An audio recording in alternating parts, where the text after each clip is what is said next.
Mebuing National Telecommunications Commission o NTC inyong July 23, 1979, kimbisan na ng Executive Order No. 546. Ngayon at sunay tikilala na ng Department of Information and Communication Technology o DICT. In commissioning ating mandato magbante ka rin telecommunications services kimabilog bangsa. Basically, ang NTC is a regulatory agency on telecom, At the same time, meron kaming semi-quasi-judicial function. So, in short, we are the agency that has jurisdiction and over supervision and control of all telecommunications in the Philippines. Kasama dyan yung cable TV, broadcast, telcos. So, everything that's about telecommunications, including ICT. So, kami yung nagre-regulate dyan. Nganing banwa, pagmasosyan ding 45 anibersaryo ni pangatatag na ng NTC. Anya naman nganing Aldo 15 na ng Ulyo, nag-umpisa ng NTC Region 3, karing miyayalay mo aktibidad. And we're celebrating our 45th year. Actually, yung founding anniversary namin is on July 23. Kaya lang, sa Central Office yung main celebration. So dito sa region, sinelebrate namin siya 1 week ahead para dito sa Region 3. Sabi nga namin, lipunang konektado para sa pagunlad ng mamamayang Pilipino. Under the program of the President, yung Bagong Pilipinas. King munang Aldo, antimong pesik ng andeng relasyon na ng NTC, ang poing Office of the Civil Defense, uling maragul papiling emergency communication. When it comes to communication, kami yung in charge. Kaya nga kami, member kami ng, dito sa region, member kami ng Regional Disaster Risk Reduction Management na kung saan ang namamahala dyan under the leadership of Office of the Civil Defense. So when it comes to communication, kami yung in charge dyan.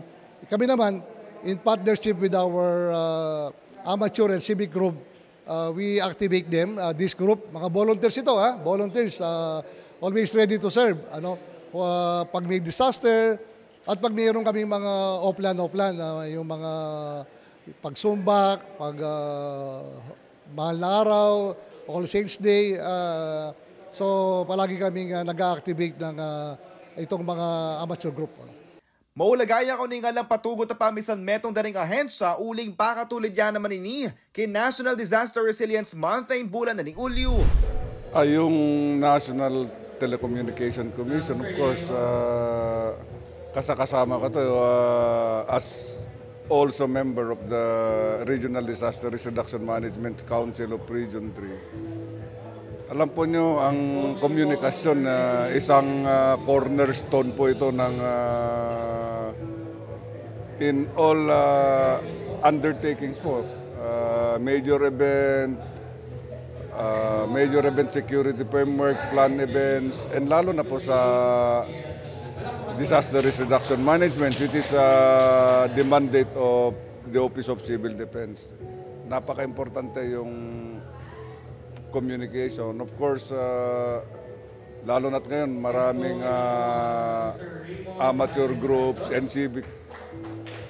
some civic groups na gustong tumulong, and we really need them during these major events, especially on disasters also. Pakabukulat na lang naman ding boots daring miyaya limang telcos ban mamya serbisyo publiko karing memalen. Parang to showcase their services. Their services and their products under one roof. So itong 1 week na to, inaanyayahan ko ang ating mga kabalin, ka-Rion. Pumunta po kayo dito sa NTC Regional Office namin dito sa Diosdado Macapagal Government Center, dito sa Mayimpis, City of San Fernando, Pampanga, at pwede kayong mag-avail ng mga services na binibigay ng ating mga telcos. So pati po yung aming services din. We are a regulatory agency, pero kami ay isa ring government agency na nagdi-deal sa public service. So, meron kaming yung aming one-stop shop sa, or we call it, yung aming desk for public service. Ano? Mangako naman ng NTC Region 3 na isundo tayong kanilang serbisyo, ban sigurado na konektado lalim mo ring memalen, no na rin sa Blang Pilipino. Yan ko pa yung JM De Jesus, ikiyakaw yung talasu yung ating pusong makabalen.